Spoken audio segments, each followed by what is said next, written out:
નમસ્કાર દોસ્તો, જય હિન્દ અને સ્વાગત છે તમારું લક્ષ્યમ એકેડેમીના ડિજિટલ યુટ્યુબ પ્લેટફોર્મ પર. તો દોસ્તો, તમને જેવી રીતે અમે પ્રોમિસ કર્યું હતું એ પ્રમાણે જ કે ફોરેસ્ટની ભરતી અને ફિઝિકલ જે પીએસઆઈ અને એલઆરડી જે કોન્સ્ટેબલ જે છે એમની ભરતી બાબત ઉપર જે રનિંગ છે, જે ડાયટ છે, યોગા સેશન છે, એનાથી રિલેટેડ એવા સેશન્સ કે જે તમને તમારી જે આપણે 24 મિનિટ અને જે આપણું ટાર્ગેટ છે એ ટાર્ગેટ અચીવ કરવા માટે મદદરૂપ થશે એવી રીતે મારી સાથે જે છે ઉપસ્થિત છે મારા ફિઝિકલ કોચ હેતલબા ડોડિયા, કે જે ખુદ જે છે એક ફિઝિકલ ટ્રેનિંગ જે છે કરાવી રહ્યા છે અને સાથે સાથે ગુજરાતની અંદર ઘણા બધા એવા ફિઝિકલના ફોરેસ્ટના જે ઉમેદવારો છે અને પીએસઆઈ કોન્સ્ટેબલના ઉમેદવારોને તૈયાર કરી રહ્યા છે એવા હેતલબા ડોડિયા જે છે એમનું આપણા આ વિડીયોની અંદર ખૂબ ખૂબ સ્વાગત. તો મેડમ, કેવી રીતે આપણે કરશું?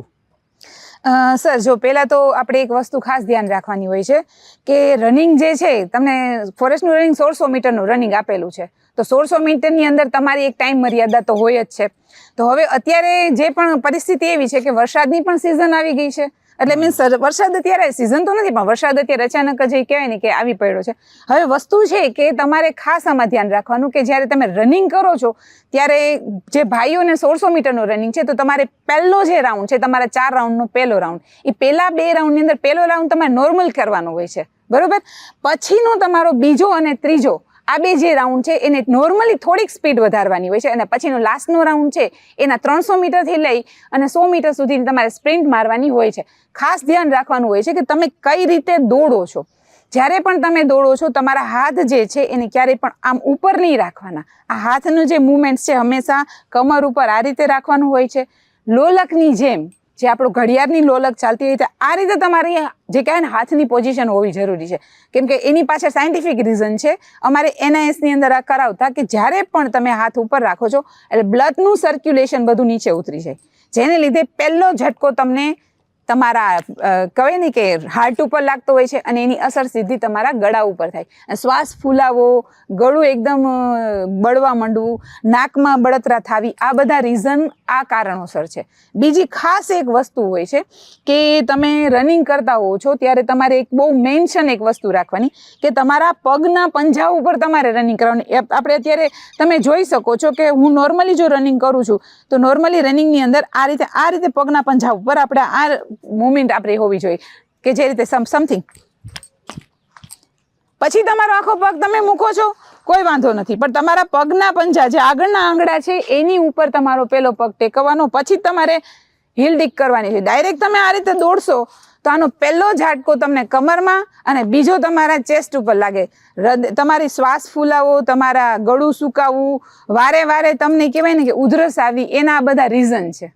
એટલે ખાસ તમારે ધ્યાન રાખવાનું કે તમારી રનિંગ જે છે એ તમારે આ રીતે કરવાની હોય છે. દેન સેકન્ડ તમારા માટે મેઇન પોઈન્ટ, તો મેં ઘણી વાર ગ્રાઉન્ડ ઉપર સ્ટુડન્ટને કીધું છે, હું પોતે પણ અત્યારે ભરતીની તૈયારી કરું છું એટલે હું પોતે મારી ઉપર એપ્લાય કરતી હોઉં છું.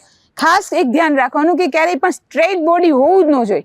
એનું એક રીઝન છે કે હવાનું જે પ્રમાણ છે તમારા ફેસ ઉપર અને છાતી ઉપર આવતું હોય, સીધું અહીંયા લાગશે અને તમને શ્વાસ ફૂલાવાની સાથે સાથે થાક વધુ લાગે છે. તમારે જે ટાઈમિંગની અંદર કરવું છે એ ટાઈમિંગની અંદર નહીં કરી, હવાનો ફ્લો તમારી સામે છે. હંમેશા હાથ આ રીતે હોવા જોઈએ જેથી કરીને આગળની હવા કાપી નાખે. આ ખાસ તમારે ધ્યાન રાખવાનું હોય છે. બીજી વસ્તુ તો કે તમારે સાહેબ એક હું તમને એ પણ કહી શકું કે ખાસ વિદ્યાર્થીઓ જે છે ને આ વસ્તુ મેં એને મેન્શન કરેલી છે કે સ્ટ્રેટ બોડી રાખે, થોડીક વાર થાય ફરી પાછું સ્ટ્રેટ કરી નાખશે, વળી પાછું આપણે કહીએ કે નહીં તમે થોડુંક આગળ 45 ડિગ્રી ઉપર નમાવો, નહીં એવું નહીં કરે, એ ફરી પાછું સ્ટ્રેટ કરી નાખે છે. તો તમે લોકો ખાસ જે કાંઈ ને મિત્રો એક ધ્યાનમાં રાખો કે બોડી જે છે એ આગળની તરફ આટલું 45 ડિગ્રી, બહુ જાજુ નહીં, આટલું ઝુકાવીને રાખો. બાકી વાત રહી રેગ્યુલર પ્રેક્ટિસ મહત્વની છે સર.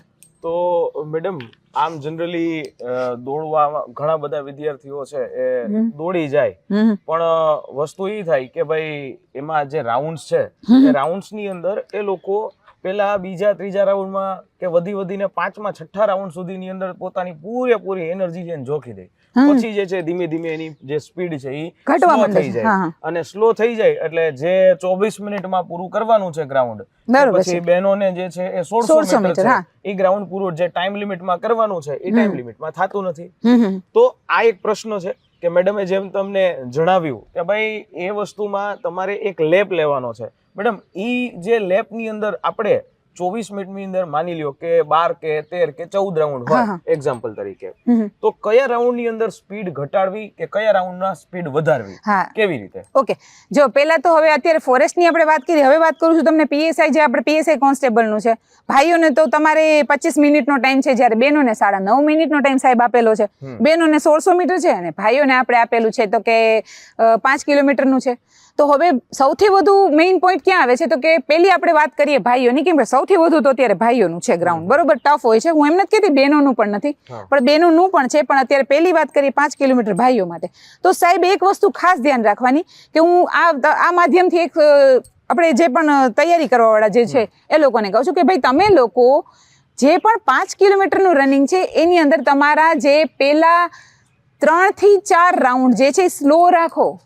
અમે હંમેશા ગ્રાઉન્ડ ઉપર કહીએ છીએ વિદ્યાર્થીને કે ભાઈ તમે પહેલા 4 રાઉન્ડ તમારા સ્લો રાખો. પૂરી એનર્જી તમે ત્યાં નો અત્યારે વાપરો, કારણ કે તમારે હજી પાછળ બીજા 12.5 રાઉન્ડ નું આખું હોય છે, પાછળના બીજા રાઉન્ડ તમારે ખેંચવાના છે. જો તમે અત્યારથી જ એકદમ સ્પીડમાં પકડશો તો પાછળ નહીં કવર કરી શકો. સ્વાભાવિક છે, થાક લાગશે. પછી જે પહેલા જ રાઉન્ડમાં તમે સ્પીડ પકડી લીધી છે, હાથ તમારા તૂટવા માંડશે, આ બધું તમને તકલીફ થવા માંડે. તમારું રનિંગ લાંબુ છે, તમારે પેલા 4 રાઉન્ડ છે એ સ્લો રાખવાના. 5મા રાઉન્ડથી તમારી સ્પીડ વધવી જોઈએ, અને સ્પીડ તમારે કઈ 200 મીટરના અંતરે વધારવાની હોય છે. એટલે એવું નહીં કે 200 મીટર આગળ દોડી ગયા વળી ધીમા પડી ગયા, નહીં. તમારી સ્પીડ જ્યારે તમારું 5મું રાઉન્ડ થાય ત્યારે 200 મીટર સુધી તમારું જે આગલા રાઉન્ડની છે એટલી સ્પીડ રાખવાની. પછી 200 મીટરથી તમારી સ્પીડ વધવી જોઈએ. એ 200 મીટરથી તમારી પછીના રાઉન્ડ સુધી કન્ટિન્યુ સ્પીડ વધવી જોઈએ. અને છેલ્લા જે રાઉન્ડ, જે 2 રાઉન્ડ છે એમાં તમારે તાકાત લગાડવાની, પૂરી તાકાત લગાડવાની.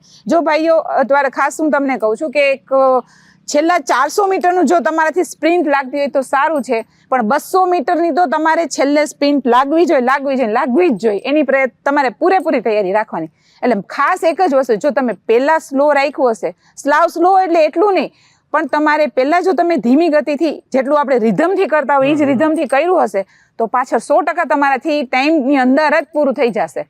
હું તો એમ કહું છું કદાચ આ લોકો જો એનો માર્ક રાખ્યો તો તમારે 20 મિનિટની અંદર પૂરું થઈ શકે. તમારે એક છે આપણે એકેડમીની સાથે છે એક યશદીપસિંહ ગોહિલ કરીને છે, એ ભાઈને પણ સેમ એજ હતું, એને એ સમયે 20 મિનિટમાં પૂરું કરી લીધું હતું. અને એનું ગ્રાઉન્ડ એ આ જ પેટર્નથી ચાલતા હતા. એટલે હજી એનું ગ્રાઉન્ડ તો થઈ જ જાય, 100% થઈ જાય, એટલું એનું સારું છે એનું. એટલે હું આ એક વ્યક્તિનું નામ એટલા માટે બોલું છું કે એ અમારી પાસે તૈયાર કરતા, અમે બધા સાથે તૈયારી કરતા, જેથી કરીને હું કહી શકું કે ભાઈ તમે પહેલા 4 રાઉન્ડ સુધી સ્લો રાખો. અમારો પોતાનો સ્પોર્ટ્સનું જે આ લાઈન છે એમાં પણ અમે જ્યારે મેરેથોન કરતા હોય કે અમારે 10,000 કિલોમીટર હોય તો સેમ આ જ પેટર્નથી અમે ચાલતા હોય છે. પહેલા રાઉન્ડ ક્યારે સ્પીડમાં નહીં રાખવાના.